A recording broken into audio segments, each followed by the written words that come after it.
Kamusta mga kabasketballista? Pasok na sa semifinals ang Batangas City matapos pataobin ng Imus SB squad 61-59. Best player of the game si Cedric Ablasa sa kanyang 13 points, 7 rebounds, 6 assists. Itinabla naman ang serye ng Muntinlupa Killers matapos talunin ang Jinsan Warriors 99-91. Best player of the game si Ian Melencio sa kanyang 16 points, 14 rebounds, 8 assists. Game recap result muna tayo. October 13, 2023, pasok na sa semifinals ang Pampanga Giant Lanterns matapos talunin ng Marikina Shoemasters 81-61. Best player of the game si Justin Baltasar sa kanyang 22 points, 11 rebounds, 5 assists. Nag-ambag naman ng 13 points, 3 rebounds, 1 steal sa loob ng 20 minutes si Arwin Santos. Tinalo naman ng Pasig City MCW Sports ang Caloocan City 65-61. Tinanghal na best player of the game si Robbie Manalang sa likod ng kanyang 23 points, 2 assists, 3 steals. Kung umabot ka dito sa video na to, mag-like na at subscribe. October 14, 2023, wagi ang Bacoor City Strikes kontra sa Iloilo United Royals 92-52. Best player of the game si Jemo Egelos sa kanyang 15 points, 10 rebounds, 3 assists.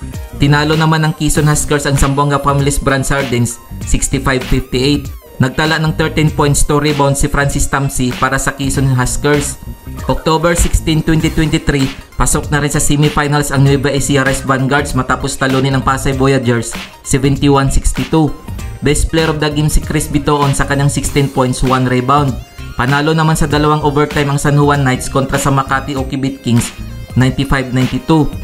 Best player of the game si Orlan Wamar sa kanyang 16 points, 6 rebounds, 7 assists, 3 steals. Heto ang quarterfinals team standing ng South Division para sa best of 3 series. Tabla sa serye ang Bacoor City Strikers at Iloilo United Royals sa karkadang 1-1. Tabla din sa serye ang Zamboanga at Quezon Huskers 1-1.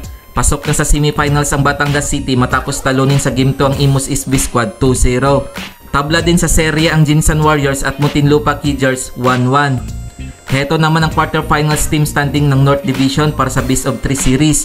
Pasok na rin sa semifinals ang Pampanga Giant Lanterns sa kartadang 2-0. Magkaroon naman ng do-or-die game ang Pasig City at Caloocan matapos may parehong kartadang 1-1. Maglalaban naman sa semifinals ang Nueva Ecija Rice Vanguards at San Juan Knights matapos makuha ang serye na 2-0.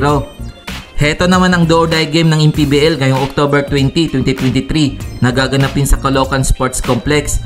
Maglalaban ng Caloocan City at Pasig City MCW Sports alas 8 ng gabi. Sa October 21, 2023, nagaganapin sa Strike Gymnasium para sa do-or-die game quarterfinals.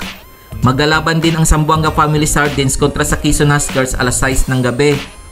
Magharap naman ang Iloilo United Royals kontra sa Bacoor City Strikers alas 8 ng gabi. October 24, 2023, nagaganapin sa Lagaw Gymnasium General Santos City para sa do-or-die game din ng quarterfinals. Maglalaban naman ang Jinsan Warriors at Muntinlupa Killers alas 8 ng gabi. Kung nagustuhan mo ang video na to, mag-like na at subscribe.